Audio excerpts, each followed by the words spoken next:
Also, if you don't have any body composition goal like that Robinson Crusoe, right? He just wants to survive. He just needs to get enough calories to survive.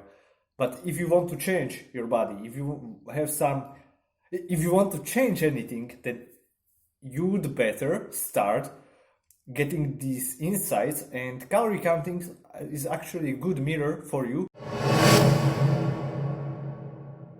I got a question. If I recommend tracking calories, yes or no, and why? So here is my answer. Actually, it's not black and white situation as always. It's not like yes I recommend or no I don't. So let me give you an example. You are a freaking Robinson Crusoe somewhere on an island, right? You are there.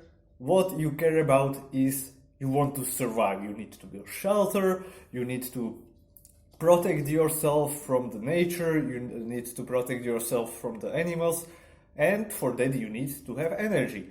You get that energy from your fat stores and from food. So you better start hunting, you'd better start getting food from somewhere, maybe some coconut, And here comes the difference, right? You can eat just coconuts there and you would get the energy. So that will allow you to survive on that island, maybe.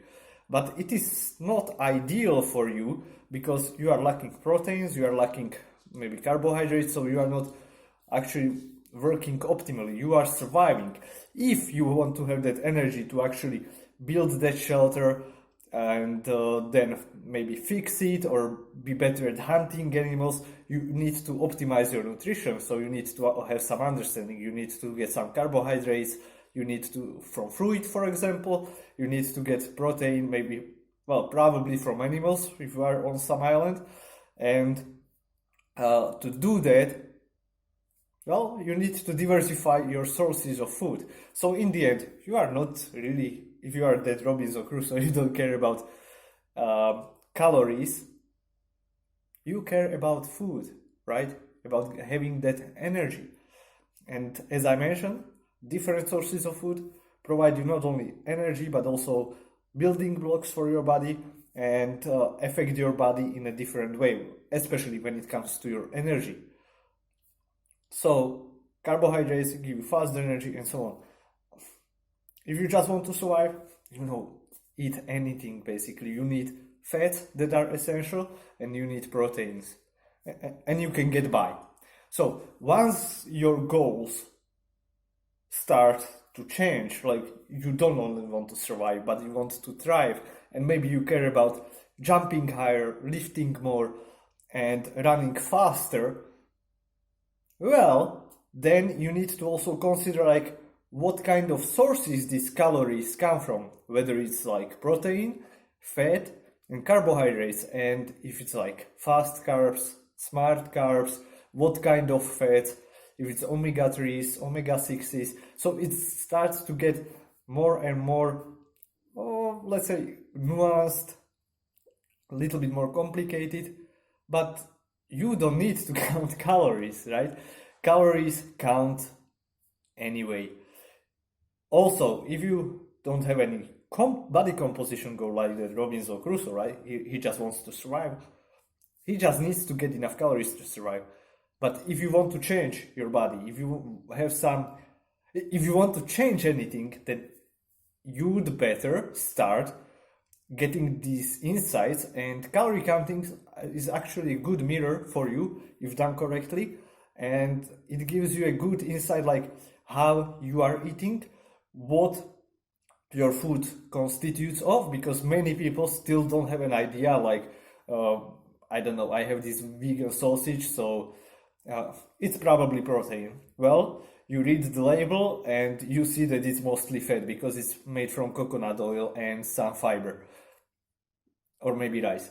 So instead of guessing, it will educate you. You will get more insights about this, and I think this is a very good educational tool, once again, if done properly. There are also times when you don't want to count calories, or there are certain situations where it's actually a very bad idea.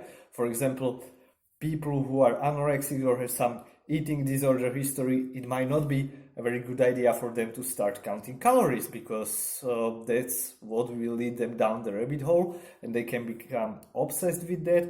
But for a general population, especially if you want to change something, then it's a very good starting point to get that feedback from tracking for a certain amount of time, and then make educated changes based on that. That's what we do in coaching.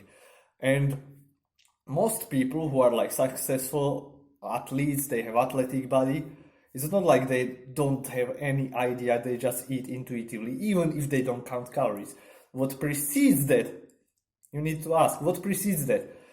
Often what precedes that situation is that they spend year, maybe 2 years or even more, really counting calories, knowing their macros, getting educated about nutrition in that way, and now they don't need application or whatever to count calories. They have it in their mind. They don't need to actually focus on counting calories, like they do it subconsciously.